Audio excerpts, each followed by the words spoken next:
ito yung tinatawag na frog mga idol na lumilipad. Tapos nagbabago-bago po nito yung kulay mga idol. Yan, halimbawa po, ito yung kulay ng kahoy, kulay medyo ma-brown. Ganon din yung kanyang kulay mga idol. Kapag nasa ano siya mga idol, nasa green na dahon siya, nasa green, nagbabago din yung kanyang kulay mga idol. So ito guys, saka hindi mo siya guys mahalata na, 'di ba, na frog. Kasi yung kahoy kasing kulay niya mga idol. So yun guys, kapag nasa ibang ano siya guys, nasa ibang ano siya, ibang puno. Kaya kunyari yung puno mga idol kulay green. Yung kulay niya mga idol, kulay green din mga idol, yung kulay niya, kulay green din. Yung kulay ng flying frog mga idol. Kunwari nasa dahon dito. Ito yung dahon guys, kulay green po yung dahon. Yung kanyang kulay mga idol, kulay green din yung kanyang kulay mga idol, kulay green. Ito po yung frog na ano guys, mga idol, na nag-iiba po yung nag-iiba yung kulay niya mga idol. Siya nang transform mga idol.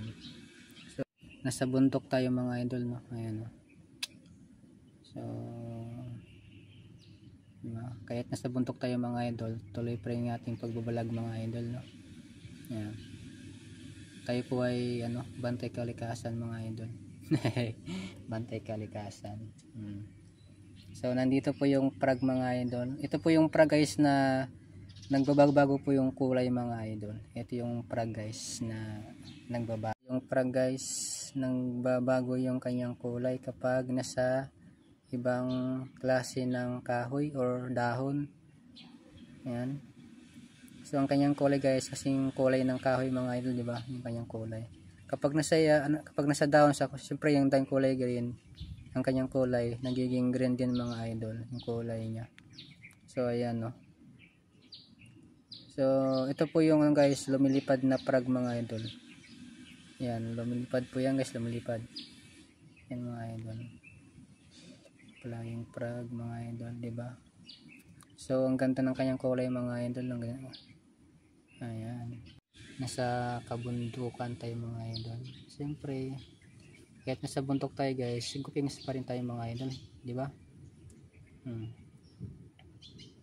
Gawa po pa rin tayo mga idol, kahit nasa bundok tayo.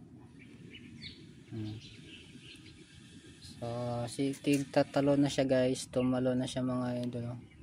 Talagang tayo mga idol sa bundok na. Huwag tayo dito ng ibon. So yun guys, shoutout sa ating mga followers na hindi tayo naiiwan sa iyo mga idol. Tuloy pa rin yung suporta sa ating guys na. So God bless po sa lahat mga idol. Bye.